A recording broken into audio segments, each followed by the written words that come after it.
Okay, I'm really happy to be joined again by my old Scottish chum, Dr. Bruce Scott, here on Locked and Loaded. Always nice to see him. He's a busy man, and I appreciate him taking time out of his busy day to hop on the old Zoom and hop on the microphone and have a chat with me today. Dr. Bruce Scott, how are you, Squire? Hello there, Rick. Hi, good to be here. Nice to see you again. It's a funny old world we're living in. A funny old world. It's a funny old world, my friend. And before I forget, lest I forget, you can connect with Bruce on Twitter. If you use Twitter, he's at Dr. Bruce Scott. And also, should I say, more importantly, he has a very comprehensive website where you can find out about his writings. And he's an author as well. He's written books, one of which in particular I'm very fond of, as I've said on many occasions, Gulag Caledonia. Fantastic name, set in a dystopian Scotland of 2050. But in reality, it's more like you could revise that, have the second edition coming out to be a dystopian Scotland in 2022. It's heading that way. To brucescott.org.uk. Check out his work there. He's a psychotherapist, a proper, genuine, bona fide psychotherapist, psychologist type. He and I try and delve into the psyche of what's going on in the nation's consciousness at this point in time. And as you've said, my friend, a lot of skullduggery and shenanigans going on, a lot of mind games being played at the minute, I would say, which is what I want to look at with you today, if you don't mind. Get your slant on what's happening in some ways. One of which, if you'll allow me to set the ball rolling, and I don't watch it, I won't watch it, I haven't watched it, but I can't help but get the feedback from this introduction of who is effectively a mass murderer, Matt Hancock, onto a celebrity TV show. I'm a celebrity, get me out of here. They stick these people in the jungle somewhere. They humiliate them. They mess up with their minds to make good TV for the likes of people who have nothing else to do with their life than watch them. Okay, so it's a real mess. But Matt Hancock, the former health secretary for the UK, is in there. He's, I believe, pleading for forgiveness. People are saying they're warming to him. People are finding him sexy. Yes, there's hope for all of us guys out there, by the way. If Matt Hancock is deemed to be a sex symbol after eating kangaroo testicles, well, there's hope for any of us guys out there. What do you think about that, Bruce? What do you reckon about his introduction? What's behind all this? Well, where do you start with it? I mean, it's not a show I watch either at all. No, it's like you can't help but seeing clips on social media. I mean, I'm one of these people. The lid of the box has been taken off. Pandora's box. You can't put it back. How many people out there are watching that show where the lid of the box is firmly on? You know, they swallow this putrid excrement from the screen, because I see it when I look at it. All I see is, well, who the hell is his PR manager? Because he should be sacked, because it's quite obvious he's lying there lounging on a lounger, talking about how he wants forgiveness and how it was just guidance. It wasn't laws. As though it's so nonchalant. Actually, is he wanting to wind up the population even more? Because I think that's part of it. That's part of it. I think he's a troll. I think he is a genuine psychopath. He's a complete narcissist. Okay, so there's two sets of people that are going to react to his being there. There's people like you and I who think, is he taking the piss? All right, is this guy for real? And then there's the other section of people who are so gullible that they will buy into his his crocodile tears that he shed more than once on national television, by the way, and his pleas for forgiveness. Either way, Hancock, I believe, is going to sleep every night with an evil grin on his face to say, I've duped the suckers even further, and I've wound up my detractors even more, and I'm getting paid for it, and my profile is raising. The guy's on cloud number 9. I would say Matt Hancock's a happy bunny right now. And I think the people in the camp are on cloud nine because they're not asking the obvious question. Mm-hmm. They're not asking the question, why weren't you frightened of dying from COVID-19 while breaking your rules and while your mates like Boris and all the other people were breaking the rules? Why weren't you frightened? Because we were told to be frightened. And none of them asked the question, and it was almost like it was script written because someone said, "Well, at least the elephants are out the room now." They kept mentioning the word elephant.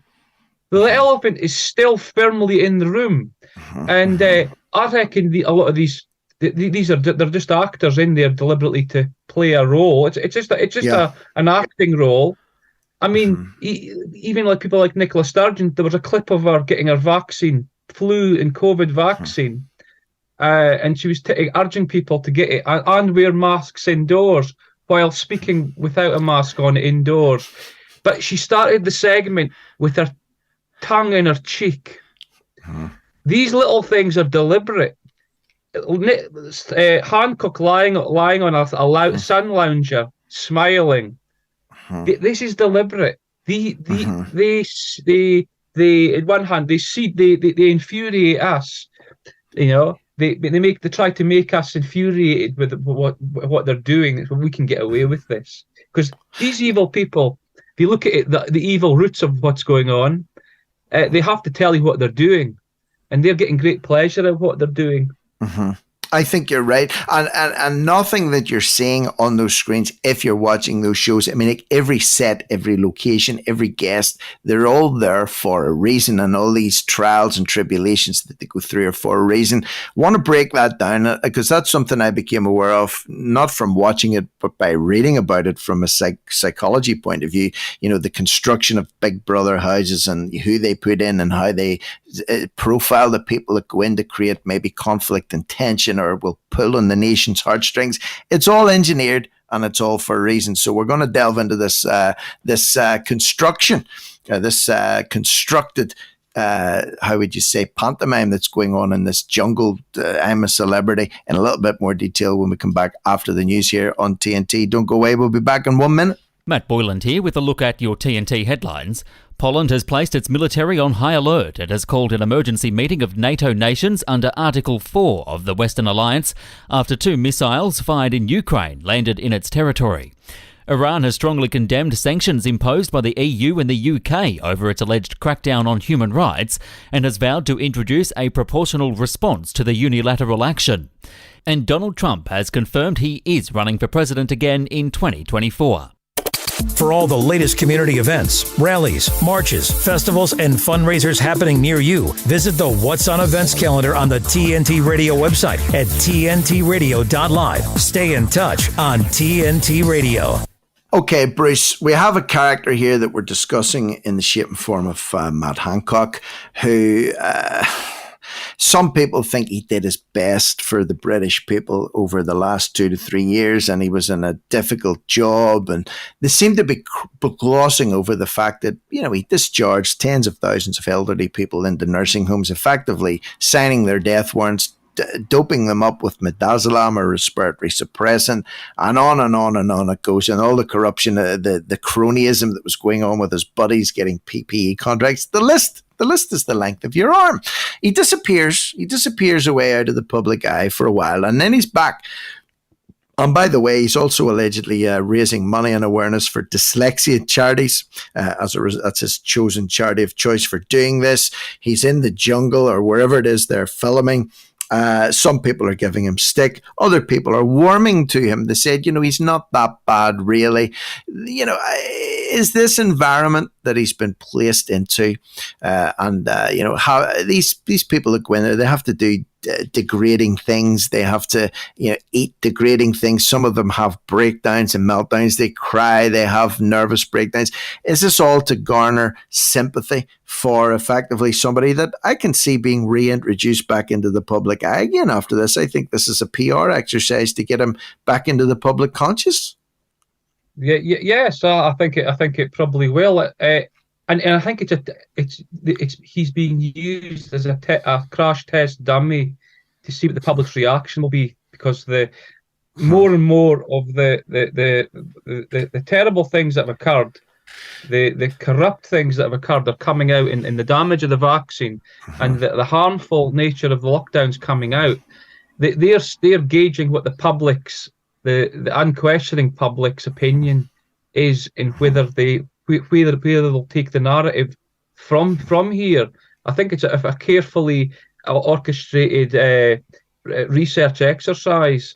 You see, the thing is, and I talk about this in an article that should be coming out soon, UK column. I talk about this in terms of people, the general unquestioning or accepting public. There is a propensity for them, as the guy I talk about called Joost Merleau, a Dutch psychiatrist and psychoanalyst who researched brainwashing in concentration camps and in totalitarian regimes, and he found that people who weren't resilient to psychological attack, they were more likely to acquiesce, to accept the absolute ludicrous nature of what they're being fed. But there is an urge to catastrophe with all these people. They would rather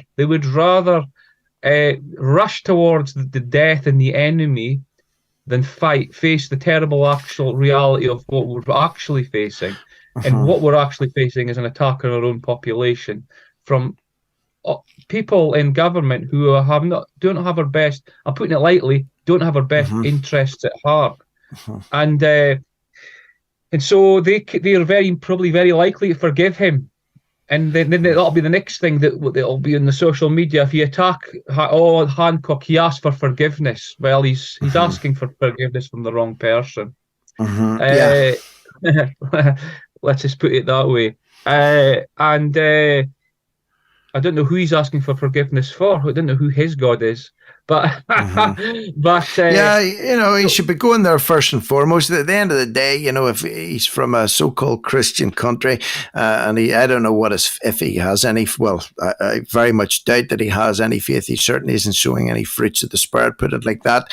But he's coming to people asking for forgiveness. But his first protocol should be God. And in reality, if he really wants forgiveness, he should be issuing a formal apology to the nation, the way he stood every night or nearly every night to the nation, telling them how they were going to be kept from doing this and kept from doing that, and this would be closed and that would be closed, and the rule of six, and on and on and on it goes. He should take the podium again, flanked by Whitty and Valance, who are also two war criminals, and repent and beg and plead.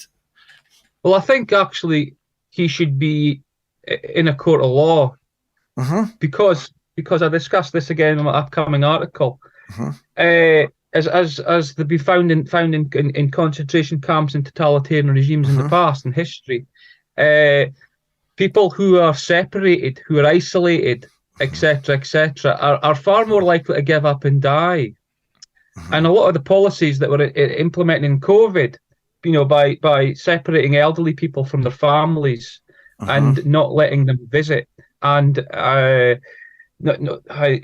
hospital visits, not being able to see your elderly, frail grandmother in hospital.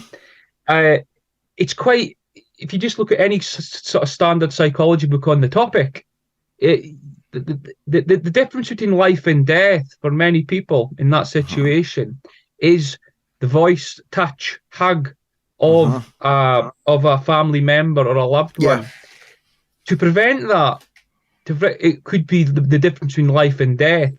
So therefore, they knew this when they implemented the policies. So Matt Hancock must have been briefed on this. The Whitty and Valance, being medics, medically trained, they must have known this. It's a very common knowledge thing. People who work in hospitals, in healthcare settings, you stop people getting touched, hugged, kissed, the smell of your husband.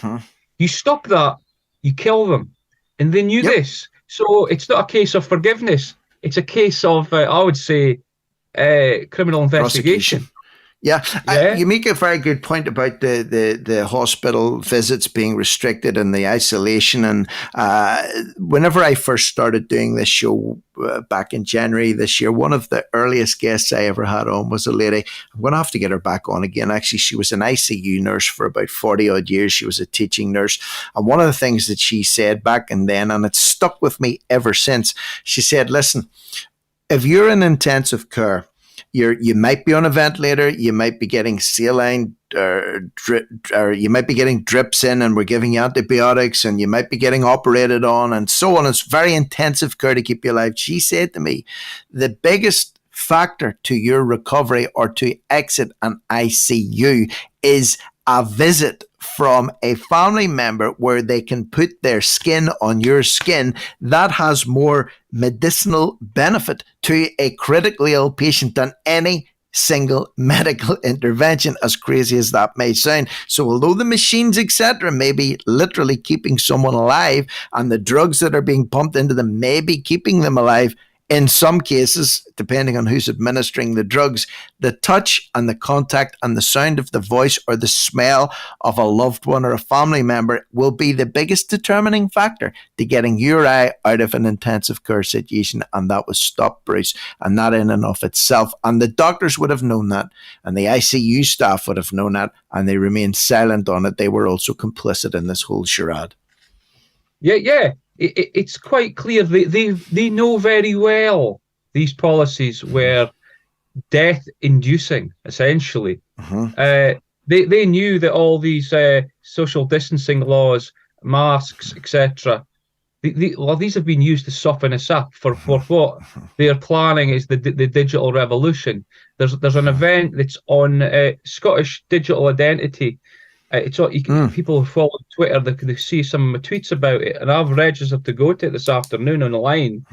But essentially, this digital revolution is all about separating people. There is quite a dark, one could say, satanic nature in this digitalization of separation of people in the world. It'll make community in the world a very sick place, because they want to. It's so subtle. People don't realize the damage. Talk about the danger to the environment. We are a social creature, a social being who interact flesh and blood, smell.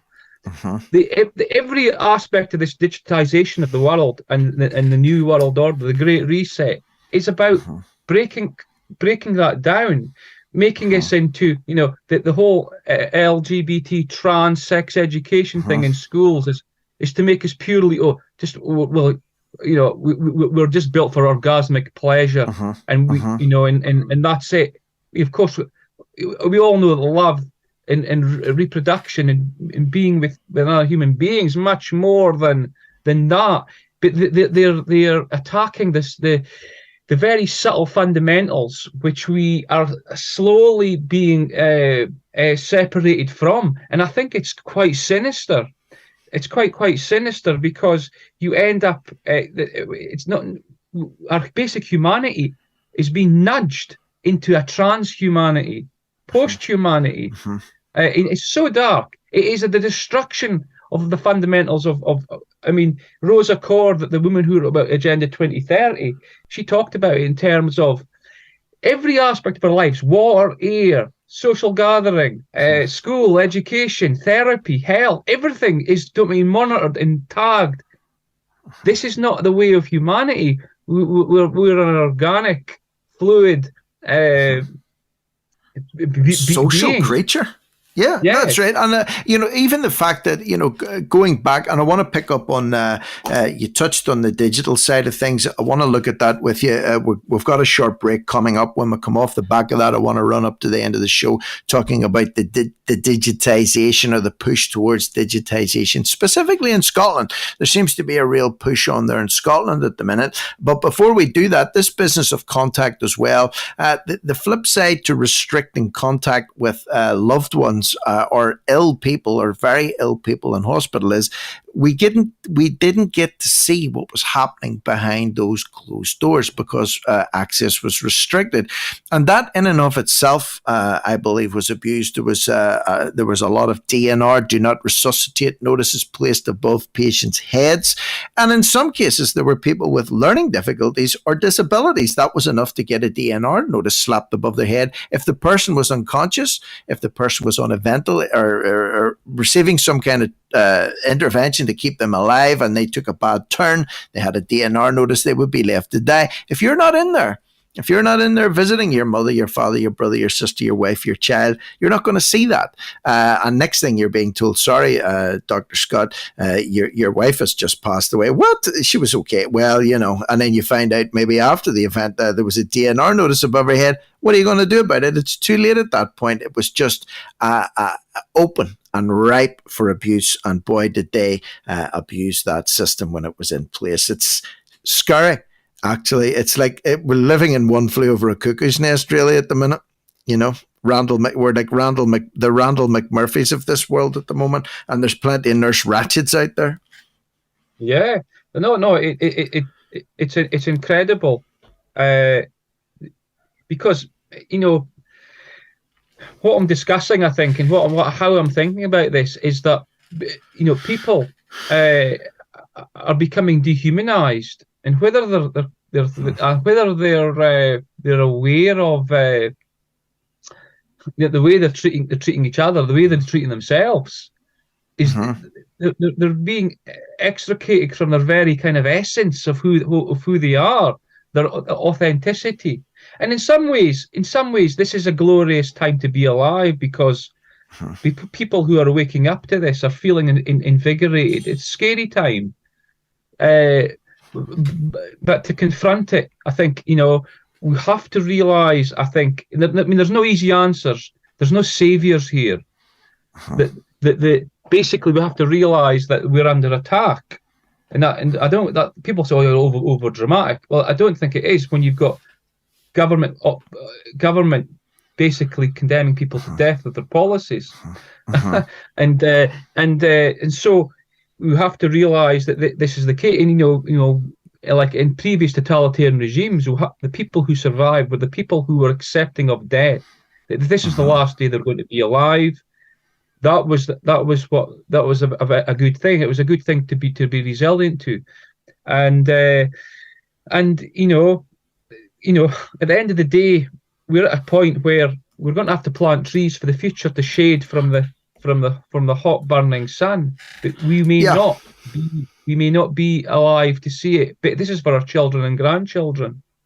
It is. And you mentioned the business about war. It sounds very dramatic what you're saying. I say it all the time too. We are in a war at the moment. And sadly, most people, if you were to play word association, you say war, you think bullets, bombs, guns, armies, fighter jets, nuclear bombs, mushroom clouds. It doesn't have to be like that. We're being invaded. At the moment, the UK is being invaded by illegal immigrants. People don't like that word invasion. So when you say you're at war, your government's at war with you, you say, what? They're our government. They love us. They want to support us. They want to keep us healthy. We have our NHS. Hell's bells. The disconnect there is unreal. And there's an old saying out there, I'm not sure who I can attribute it to, but it goes along the lines of there are none more hopelessly enslaved than those who falsely believe that they are free. And therefore, we have a nation at the moment, or a world full of people who think they're free. They think they live in a free and democratic society, but in reality,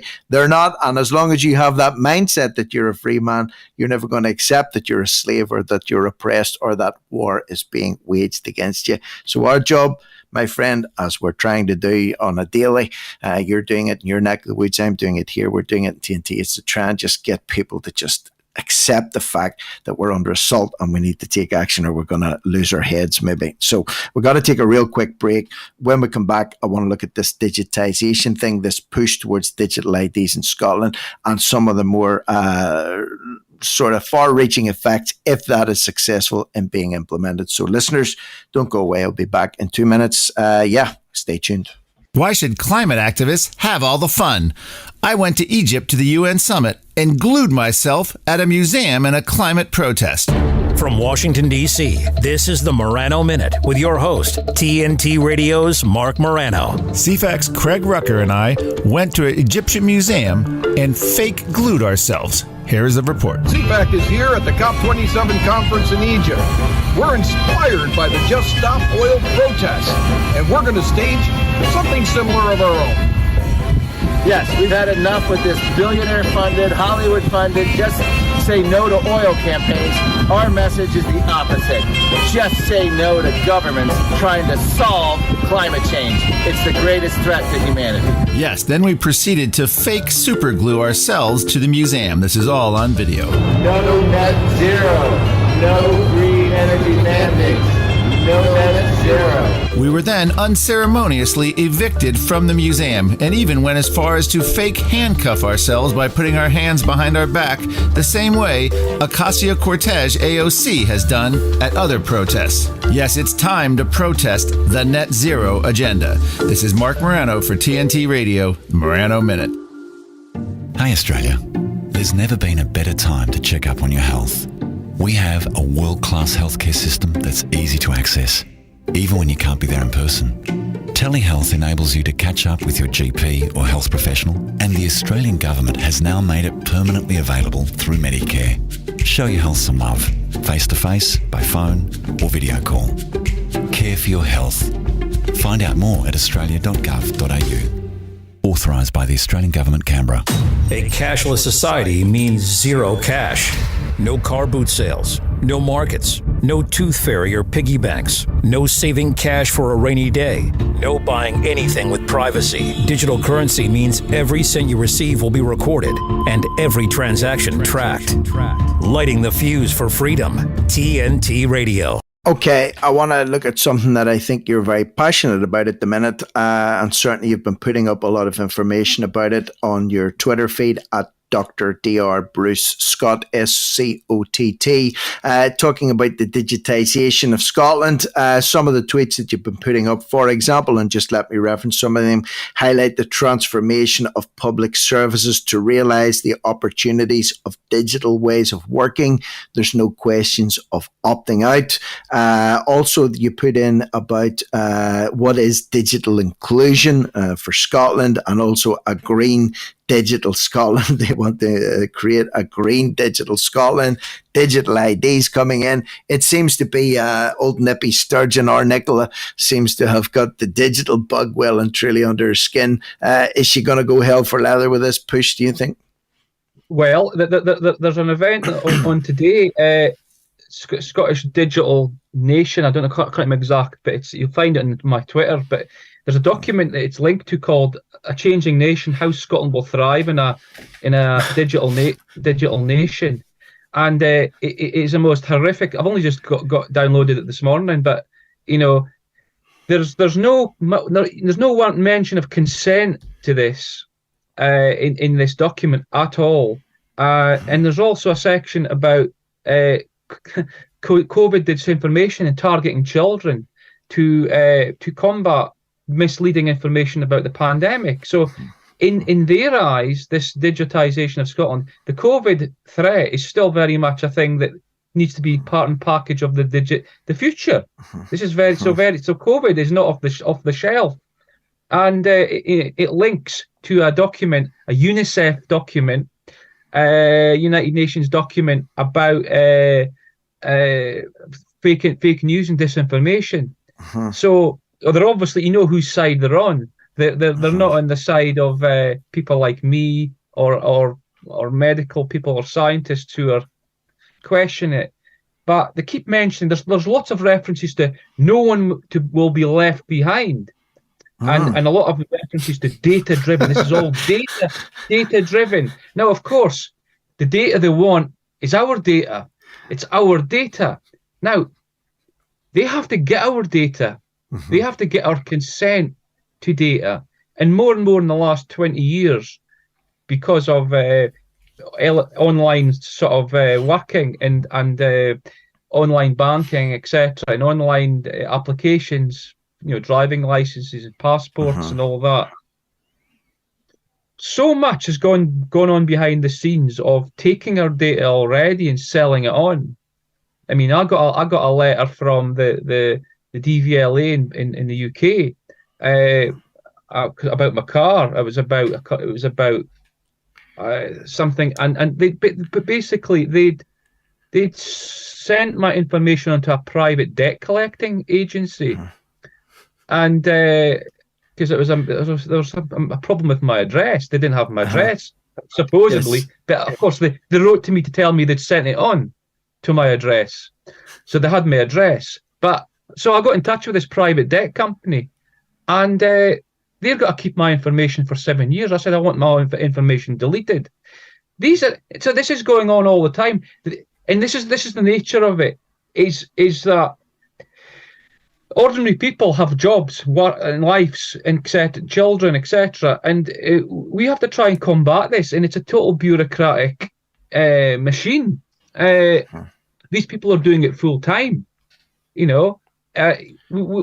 have to start very small and attend these meetings and start questioning. This is why people should attend this Digital Scotland meeting this afternoon and start, because this is meant to be a consultation. No one's heard about it. No one's heard about it. Are you going in person? Are you going in person? I'm going online. Right. So are they actually, there's another question. Are they going to have any physical consultation periods or physical meetings here? Or is everything, are they going to, obviously falling in line with their the push towards being green and digital, are they going to hold everything online? I'm not sure. I've only just discovered this week that this right. exists. It's happening. And it's been, they've been having meetings since 2018-19. I'm a member of the Scottish public. I haven't heard a thing about this.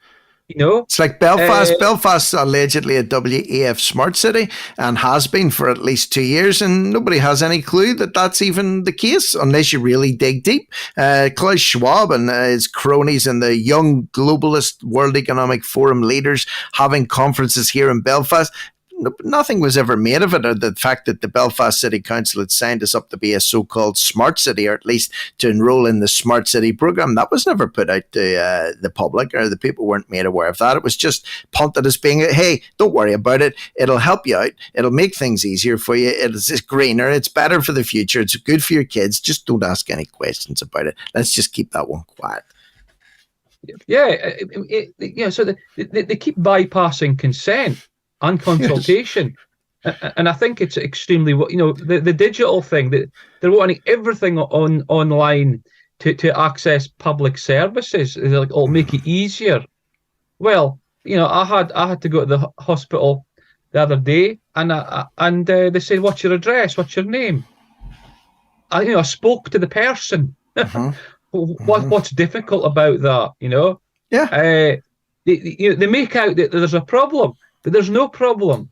You don't need to go digital to solve problems. What you need to do is you can speak to people, but they want to problematize ordinary interaction. And they talk about well-being all the time in these digital documents. These digital documents talking about online digitized therapeutic applications and devices. Again, They don't know anything about well-being. Their devices, their algorithms, their platforms to deal with mental health, they will be detrimental to mental well-being, because how people are nourished is by face-to-face human contact, talking with another human being about the suffering they're going through, the existential angst of existence. These people don't understand that, because ultimately, again, it's an evil agenda whereby they want to condemn us to a hellish caricature of human life. Digitization will usher that hell in, and it's a hell. It's a pharmakia, as it says in the Bible. Do you know what it's used for pharmakia? Sorcery. It's sorcery, witchcraft. essentially. It is, but it seems to be. You even mentioned in the blurb there, and unfortunately, we're running up to time here because this is a topic that we could talk about for quite a lot about. You said there that nobody will be left behind. That's their blurb. Okay, nobody. Well, what if you want to be left behind? It's like, well, hang on a minute. I don't want to get on that train. I don't want to be on that boat. I don't want to take that flight with you people. I want to stay where I am. It's almost like, listen, no one will be left behind. That's not actually an assuring no one will be left behind. It's almost like a chilling threat. No one will be left behind.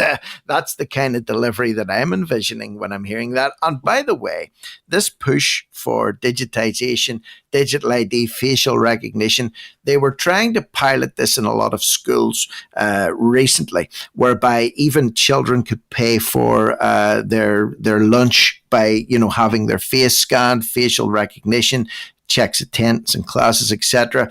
There was a round table that I did on TNT months ago with a few guys, Seek for Truth and Tim Hinchcliffe and David Nolan from Stop Common Pass.